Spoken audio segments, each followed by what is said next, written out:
Good morning. So I'm Arnaud Fiorini and I work at the dorsal laboratory at Polytechnique Montreal, and I'm going to present to you my presentation on tracing and debugging heterogeneous CPU GPU systems. So for a quick overview of what we're going to see today, so I'm going to first talk about tracing and profiling CPU system. So I'm going to talk a little bit about GPU architecture and the ROCm infrastructure. So ROCm is an open source initiative by AMD, and it's very useful when we talk about tracing. Then I'm going to talk about how exactly I used it to trace GPUs. Then we're going to see a little demo of the visualization part. And then I'm going to talk a little bit about debugging CPU GPU systems. So actually comparing it to CPUs, to CPU debugging, and the challenges associated with using a GPU for debugging. So first a little bit, so this is a graphics card. And in graphics card there are many compute units in the graphic core next architecture, for example. And each compute unit have multiple vector processors. And in each vector there are multiple ALUs. So it's really structured in layers. And this is very useful when we want to run multiple programs at the same time and also on many data. So when we have thousands and thousands of operations to do, it's very useful. So for example, deep learning or simulation, any type of work which needs a very high workload. And to execute a program on GPU, especially so in GPGPU, we need a kernel. So a kernel is a function which has instructions that are run like a program on CPU, except that it's run on many data structures. And it's run at the same time concurrently on the different vector processors. And how we write this function is dependent on the interface that we use. So for example, it can be OpenCL, it can also be CUDA or something like that. So this is an example of what a kernel looks like. So it's a 6P kernel. So it does a basic linear algebra operation. So it's A times X plus Y.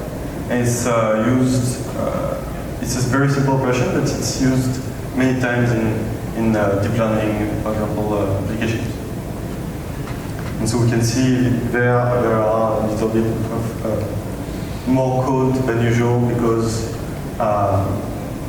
it's the interface that needs. And so if something goes wrong inside this function, we want to see how it works. And so it's very difficult because the code is running on the GPU, and so we don't have access all the time to what happens inside the kernel. And so when something goes wrong, we want to understand why it's wrong. And so for this, I will talk about ROCm. So ROCm is Radio Open Compute initiative. That is very useful because it's modular, so that's what the M stands for. And there are many components that all are open source and are available on GitHub. And so it's very useful because if you want to understand how exactly the architecture is working, then we can see the code, go look at the code and exactly understand how it works. And also if you want to add trace points, want to override some of the functions, we can do it pretty easily. So I'm going to talk about the runtime. Why? Because the runtime is what is used to transfer the commands between your program and the GPU. And so it is used in a standardized way with heterogeneous system architecture. So HSA is a standard that AMD and other companies like ARM are working on. And it's very useful to send operations to many specialized chips. For example, GPUs, but it can also be DSPs or other things. And why Rockam? So it's, like I said, it's open source, so it's very useful because you can see the code and look how it works. And also because it shares the memory between the CPU and the GPU. And it uses user queues to do that. So one of the key features is the unified memory access. So the CPU and the GPU have access to the same memory, and it's very useful to send commands in user mode. And it's very useful for a GPU because it can copy the result to the memory and also send signals and other things.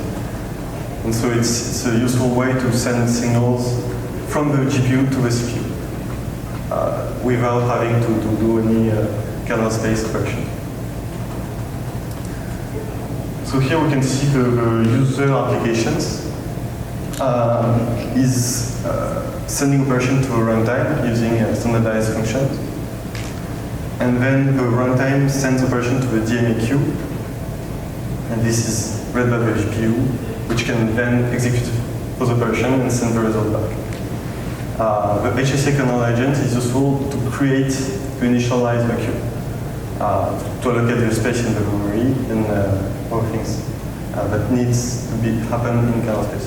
But while the program is running, then all happens at the user space.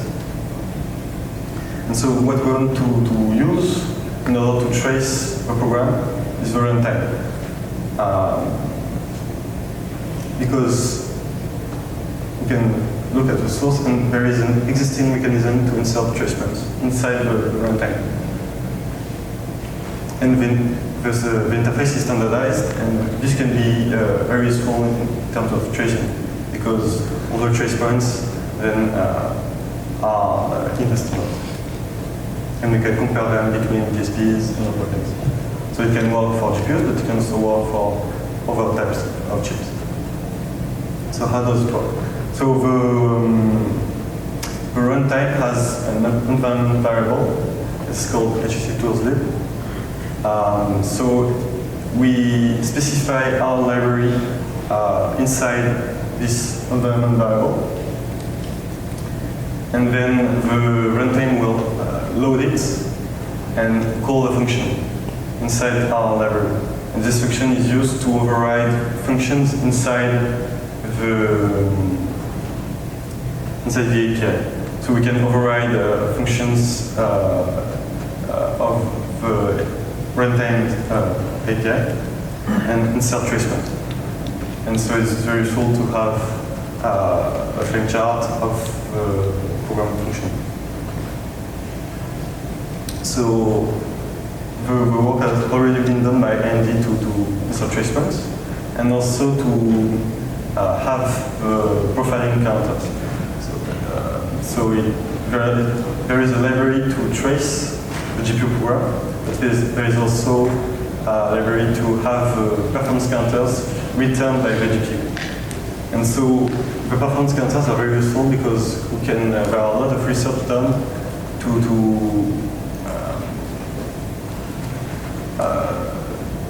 do an analysis on performance counters and then understand why the program runs slow, why it runs slow. And so, for example, one analysis is showing that the fetch, so what's the blocking point in the GPU.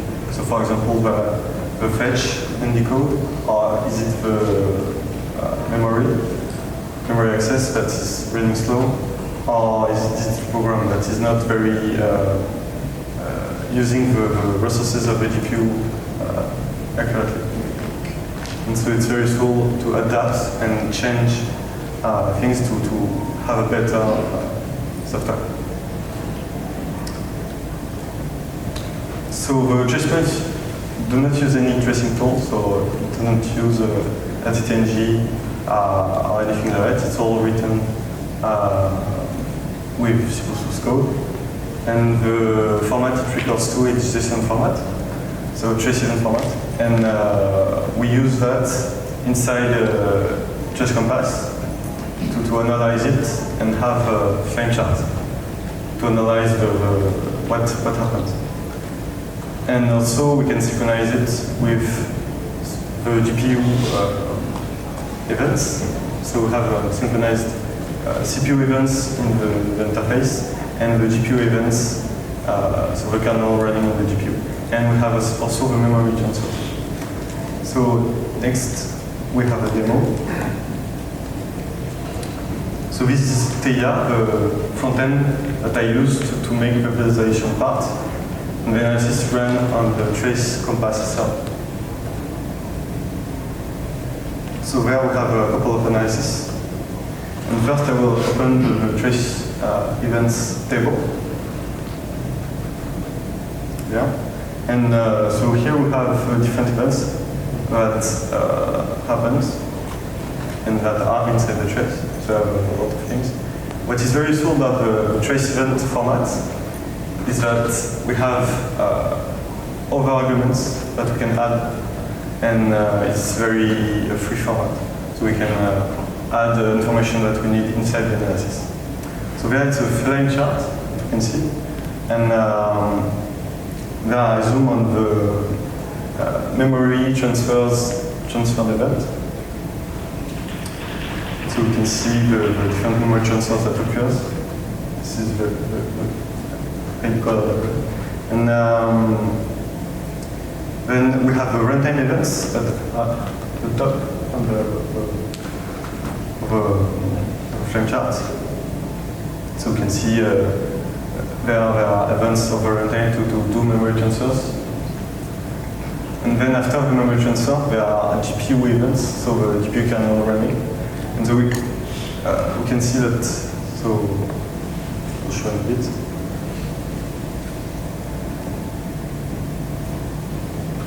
To scroll to it. And we can see that the GPU kernels that are running are taking like something 1/3 of the time of all the programming. So we can see that the memory transfers are taking a lot of time. And finally, we have performance counters that are synchronized with the flame chart. And we can have the different peaks. The peaks here are fetch size. So it's the size of the memory used by the GPU. And the other events are something like vector ALU instructions, scalar ALU instructions. And so we can use those performance counters later when we do more analysis, more in-depth analysis to actually diagnose some performance issues.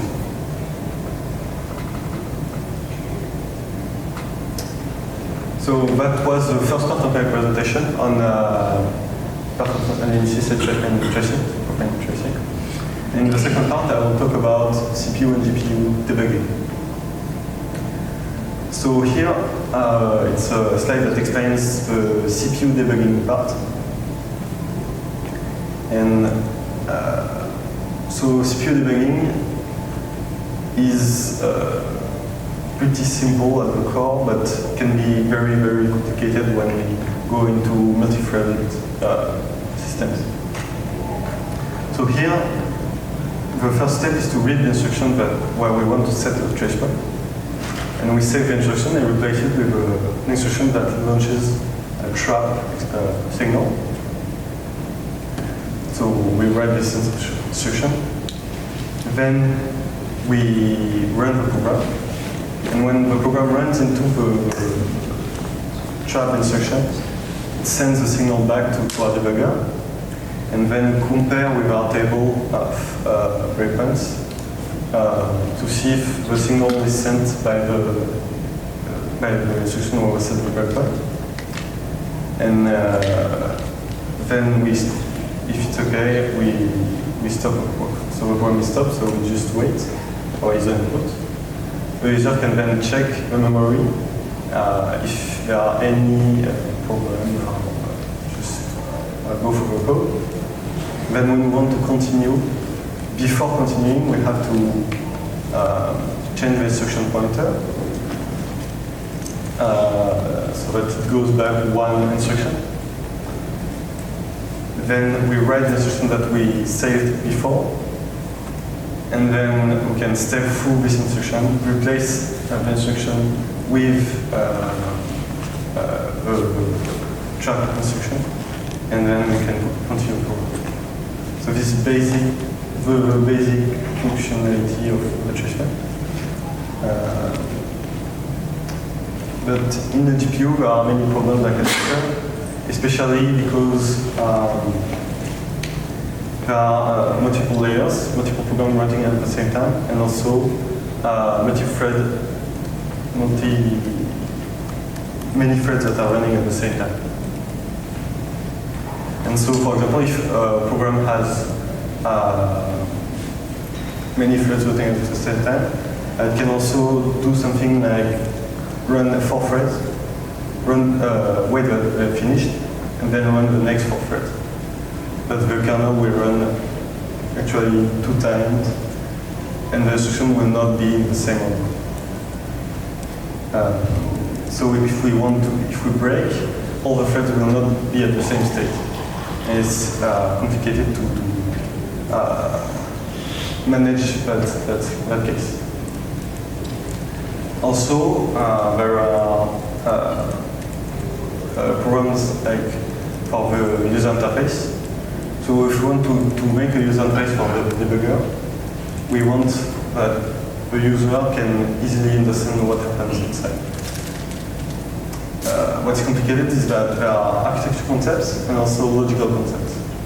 So a wavefront is a group of threads, and a thread has many work items. But in a GPU, there are compute units that we saw at the beginning of the presentation. There are also SID vector unit and AUTs.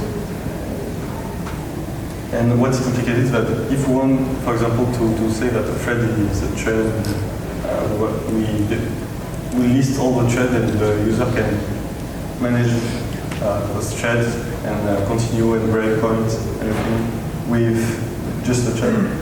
It's a problem because there are 64 threads per wavefront, and so it can be 2,000, 10,000 of threads at the same time, running at the same time.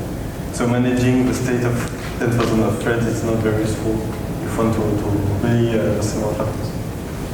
And so it can be difficult because you have to choose so that the logical concept that is useful for the developer.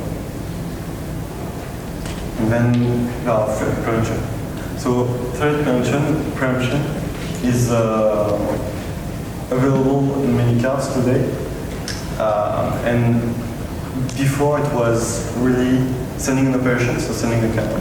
It executes, and then we can wait for it to come back and then run it over. But we couldn't stop it between 2 instructions, for example. We had to have a barrier or something. And now with modern chips, we can stop between instructions. And if we don't have this capability, we can't debug with only one GPU, because when we stop a program, then we have to run the display part.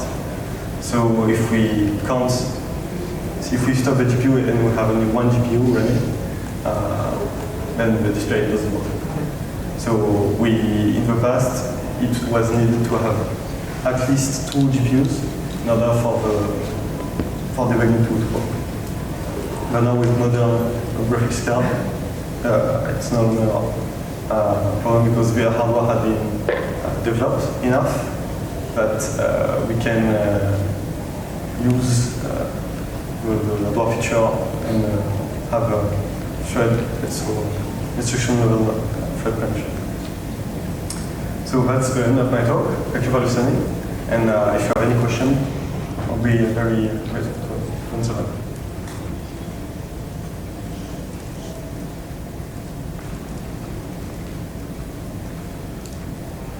Any questions?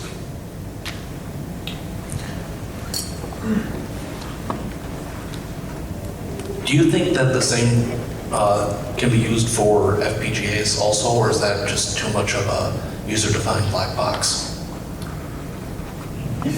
I think that if FPGA can be implemented using the HSA specifications, then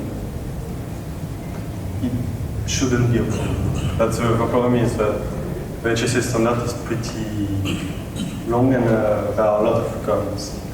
But it needs to be implemented using this inside of it. Okay. So yeah, and it has to work with already existing architecture.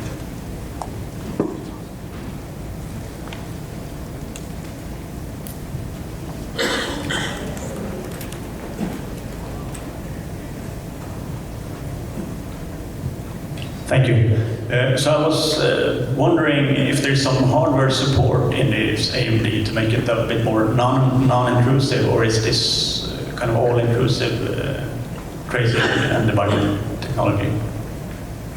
So the AMD cards have hardware to support DMAQs, and also they support GPU performance counters streaming or profiling. But the working part is really only software. And the AMD card has to work also with other types of drivers. So Workham is really for GPU. Okay, thank you. There was a question over here. So, if I got it well, the trace points are inserted in the HSA runtime. Are they static trace points, or can the user define his own trace points and enable some and disable some the download to wanted? Yeah. So actually, the rock profile, so the rock tracer library has program trace points and uses its own structure and way to store data. And then Python script which translates these data points into traceable format. But it's not working like TTNG. It's not as advanced as that. It's just recording into data structures and then translating it into traceable format. Thank you. Any other questions?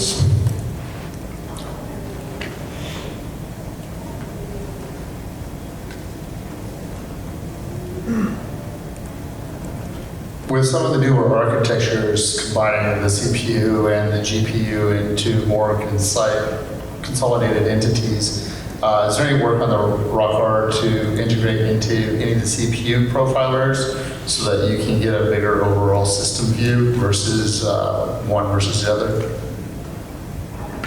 So actually, the point here is that if we have, if we insert a TTNG trace points, and then we activate TTNG kernel events, we can have an overall view of what is happening. And we can use, so the analysis can be done on the user events, but also the kernel events. So if we have both, it would be great because we can synchronize the two and have a very important, so we can see how it functions. Thank you.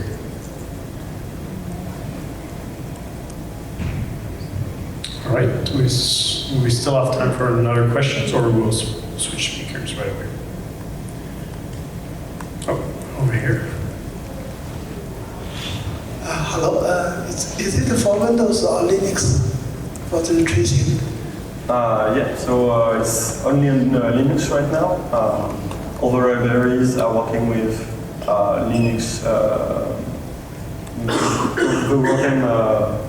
The Workham infrastructure is working on Linux. I think maybe they want to port it to Mac OS as well, but Windows I don't think it works. Okay, thank you. was just curious, is this the first GPU tracing for LTT and G? Is question one. And then is there anything equivalent for NVIDIA at all? Sorry, I didn't understand the... Is this the first GPU tracing for LTT and G? Is the first question. Okay, so actually we don't use any, so we don't use LTTG for the time for it system. So for our demo, it wasn't using any tracement by LTTG. And also for the second question, it was about... What about NVIDIA? Is there anything equivalent? So NVIDIA has proprietary